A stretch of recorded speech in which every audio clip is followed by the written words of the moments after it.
Nach dem souveränen 3-0 zu Hause gegen Braga geht es jetzt in der Bundesliga weiter gegen den 1. FC Köln. Spieltag 10, die sind 14. Wir sind auf dem zweiten Platz, also sind oben in der Spitzengruppe. Natürlich würde ich gerne ganz oben stehen. Dazu muss halt zum Beispiel heute gewonnen werden. Ja, wir haben aber auch in Hamburg 3-3 gespielt, auch ein ganz, ganz wildes Spiel. Wir sind im Pokal leider schon ausgeschieden.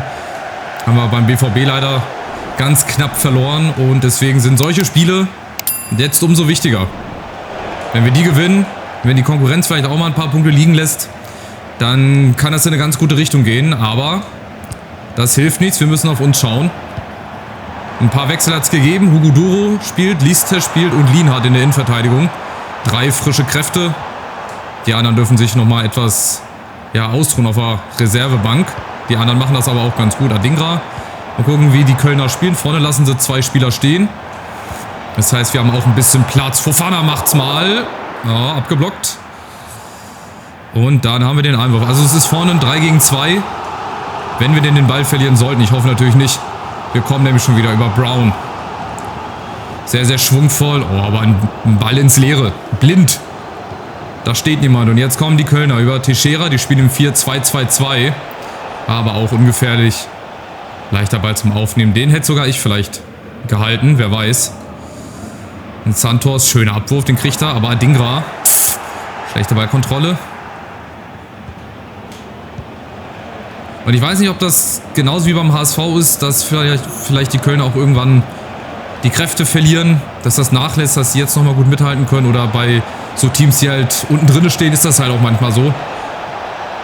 Dass die hier noch gut mithalten, aber dann in der zweiten Halbzeit dann völlig den Faden verlieren. Ich hoffe natürlich, dass die vorher den Faden verlieren. Achtung! Der Gewaltschuss und Dimitrios dazwischen. Da hat er auch zu viel Zeit gehabt. Da hat er einmal schön ausgeholt. Ja, weil da ist überhaupt niemand. Da ist im Umkreis von 10, 15 Metern steht einfach niemand da. Und deswegen war da die Möglichkeit da. Achtung, nächste Chance. Fofana kriegt den Ball nicht geklärt. Und dann führen die Kölner.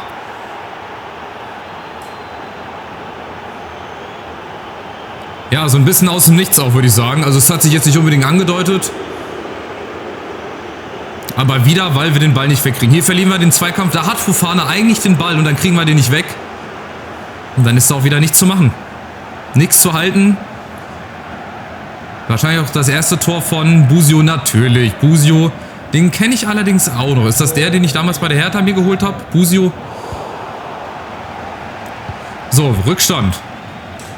Mal wieder in der Liga. Ich sage ja, in der Liga läuft das nicht so flüssig und entspannt wie in der Champions League, will ich nicht sagen. Es läuft auch hier gut. Aber auch die Kölner sind halt... Oder ist eine Mannschaft, die man halt nicht mal so gegen die Wand spielt. Und die das bislang auch gut machen, ey. In diesem 4-2-2-2, die lassen bislang hinten wenig zu. Vielleicht ja jetzt Duro.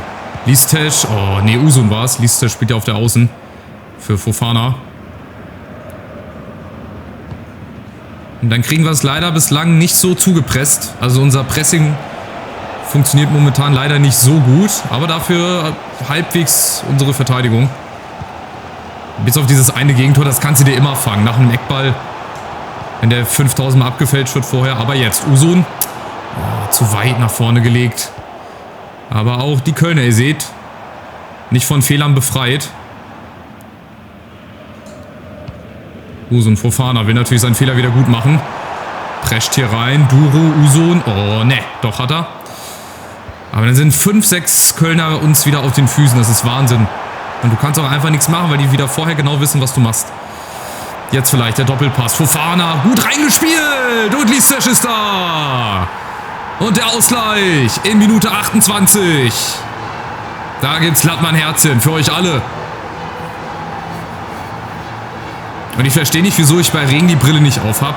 Wahrscheinlich, weil die beschlägt, weil ich einfach kein Brillenputztuch habe. Aber hier, zack, einfacher Doppelpass. Der war schon fast ein bisschen zu lang und dann grätscht aber Listesh gerade noch vor dem Keeper dazwischen. Das war haarscharf, ey. Der hätte auch anders nicht gespielt werden dürfen. Also, wir können es doch. 1-1 und gerade auch für Listesh. Ihr wisst das, ich habe mit dem in Münster gespielt die letzten beiden Jahre. Der hat sich richtig gut entwickelt. Ja, ist mit einer der besten Spieler da geworden oder war einer der besten Spieler. Und das macht er jetzt bei der Eintracht auch gerade. Aber Achtung, Wieder kommen die Kölner gefährlich. Keins und geklärt. Reger ist da. Und die Chance schnell. Nein, auf dem Flügel. Da sollte der bleiben, umzuschalten. Und die Kölner kommen. Nächste Chance. Ja, die machen uns hier mehr Probleme, als mir lieb ist. Aber okay. Hier Teixeira auch wieder völlig frei. Oh, der hätte schön in den Winkel gepasst. Und da wäre auch Santos nicht hingekommen. Den hättest du nicht halten können.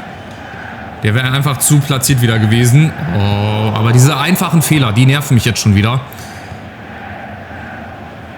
Diese zu leichten Ballverluste einfach. Das muss gar nicht sein. Und dann haben wir hier große Lücken. Lassen uns dann hier hoffentlich nicht rauslocken. Und jetzt kommen die Kölner. Van Ewig. Oh, der war nicht im Abseits. Aber Dimitriou muss den haben. Ist dazwischen, räumt. Das, was er wegräumen kann, das macht er auch. Das macht er wirklich gut. Und jetzt die Chance umzuschalten. Duro. Außen kommt wieder Lisztec mit. Wieder nicht im Abseits. Und die Chance. Aus Spitzenwinkel auf den Doppelpack. Lisztec. Und Blanco. Aber es geht weiter. Oh, es gibt Abschluss. Schade. Der Rebound ist leider nicht ganz so geglückt. Aber wir haben die Chancen. Hier, 5. Tor in seinem 7. Spiel. Also auch hier eine super Quote bislang. Und die Formation umstellen will ich gar nicht. Ich habe wieder so spontan die Überlegung, dass ich wieder umstelle. Aber ich möchte das eigentlich nicht, weil es läuft. Nach vorne hin sieht das wirklich gut aus.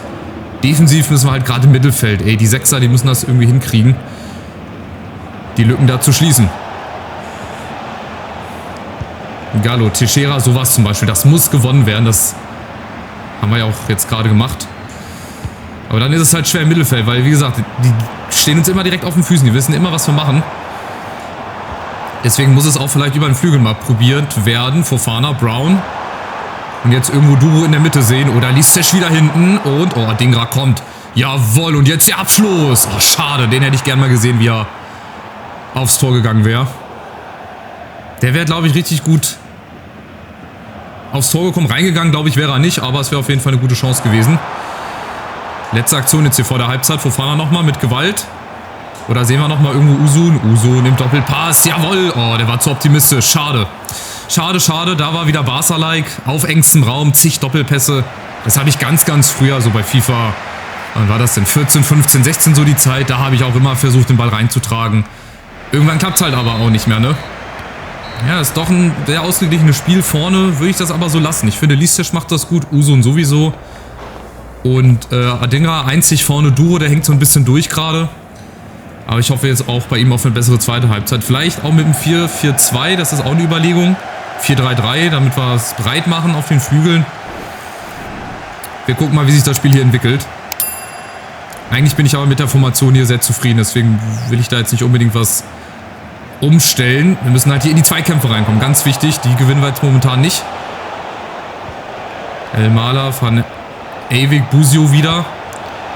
Dann geht das ganz schnell und ganz unkompliziert und es gibt wieder Eckball. Ich finde, die sind nicht gut, die Kölner. Also seid mir nicht böse, die sind echt nicht gut. Die haben 2, 3 ja, halbwegs gefährliche Chancen nach dem Eckball. Oh, schon wieder so ein Ding, der fast reingegangen wäre. Sind sie dann in Führung gegangen. Und jetzt die Chance umzuschalten. Die war Usun. Allein gegen alle, da kommt keiner hinterher. Aber Adingra, weil halt vorne wieder niemand im Zentrum war. Adingra, Usun, Duro läuft durch. Jetzt, das ist sein Moment. Duro! Aber der kriegt da auch leider keinen Druck dahinter.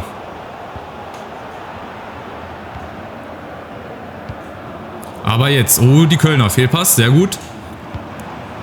Und Adingra auf der Außen, den kriegt er noch, auch wenn der Ball schnell wird, den kriegt er noch. Usun kommt entgegen, aber es ist niemand frei. Da, Fofana. Steht wieder einer dazwischen.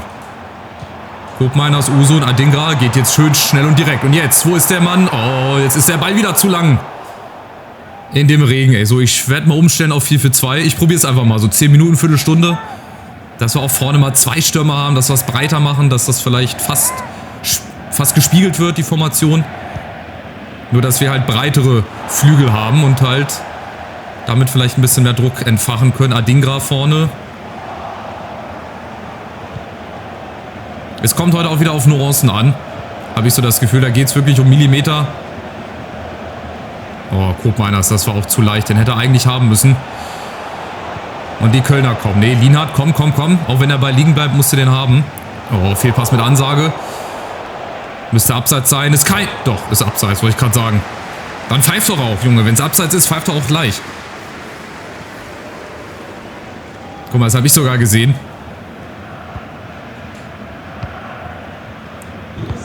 Und wieder über außen. Es geht viel über die Seite von Adingra, muss ich sagen. Buru vorne.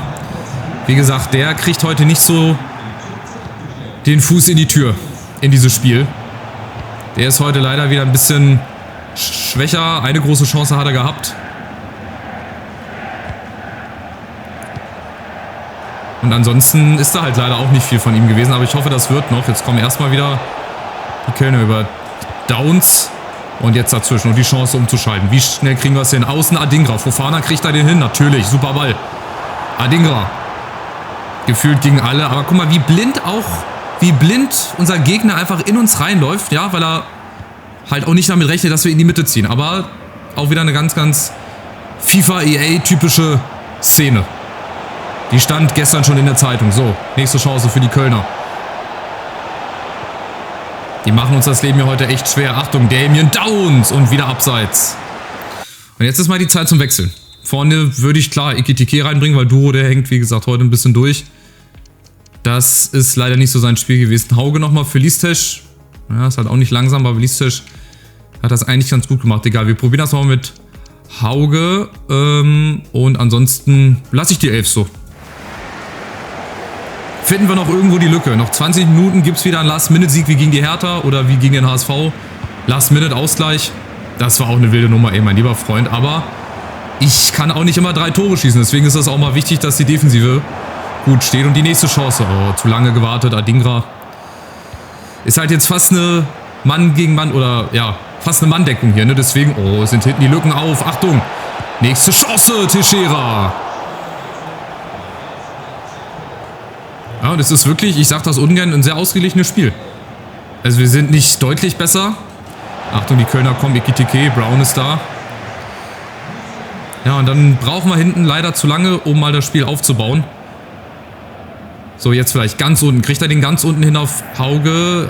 Leider nicht so weit, schade. Der wäre aber gut gekommen. Jetzt die Kölner. Oh, es geht keiner drauf. Downs! Ja, ich spekuliere immer ein bisschen. Ich spekuliere immer, dass er unten durchsteckt. Dann ist aber die Lücke da. Dann kommt der Durchbruch. Also ganz, ganz viele Sachen gleichzeitig.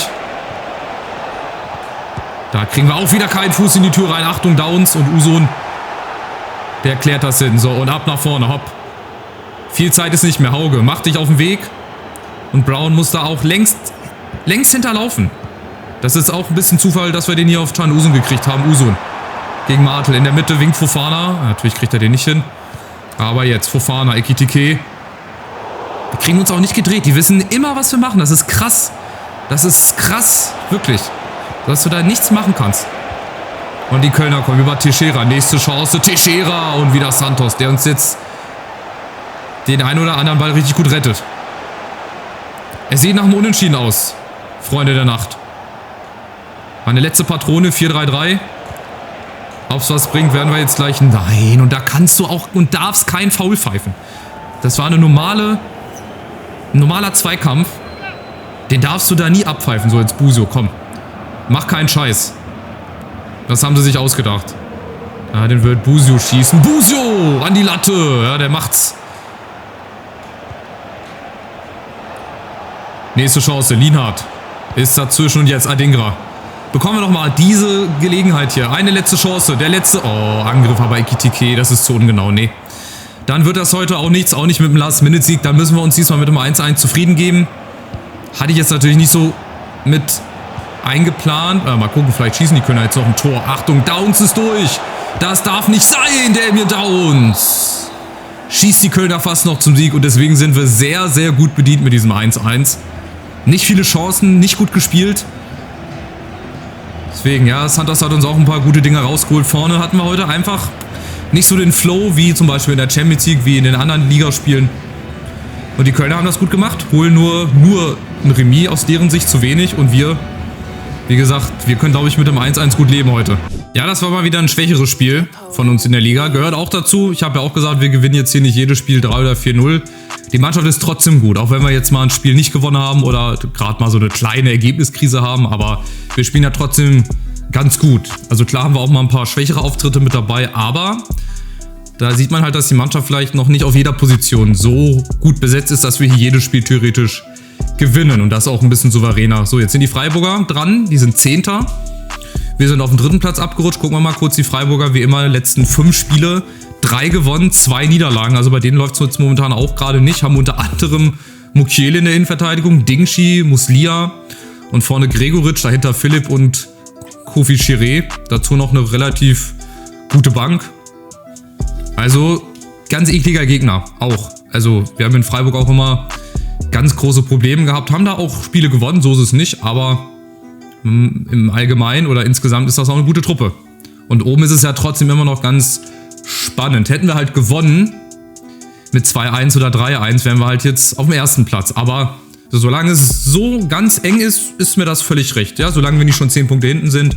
Ich glaube aber auch nicht, dass Leipzig so weit wegzieht oder Leverkusen. Wir werden da oben schon mitspielen bis zum Schluss, aber die Gegentore, ihr seht, 18 Gegentore, das ist zu viel.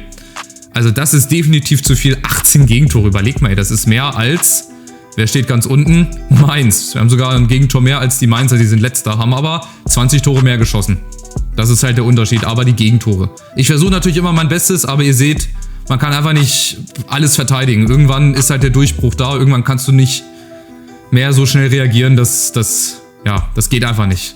Deswegen, wir machen es gegen Freiburg hoffentlich besser. Nicht nur spielerisch, sondern auch vom Ergebnis her. Und ich hoffe natürlich wieder auf euren Support. Lasst gerne einen Daumen nach oben da, ein kostenloses Abo, wenn ihr das nächste Spiel nicht verpassen wollt. Und auch die restlichen Spiele in der Saison. Wir sind ja gut dabei und von daher geht es jetzt so ein bisschen in die heiße Phase vor der Winterpause. Macht's gut. Ciao, ciao.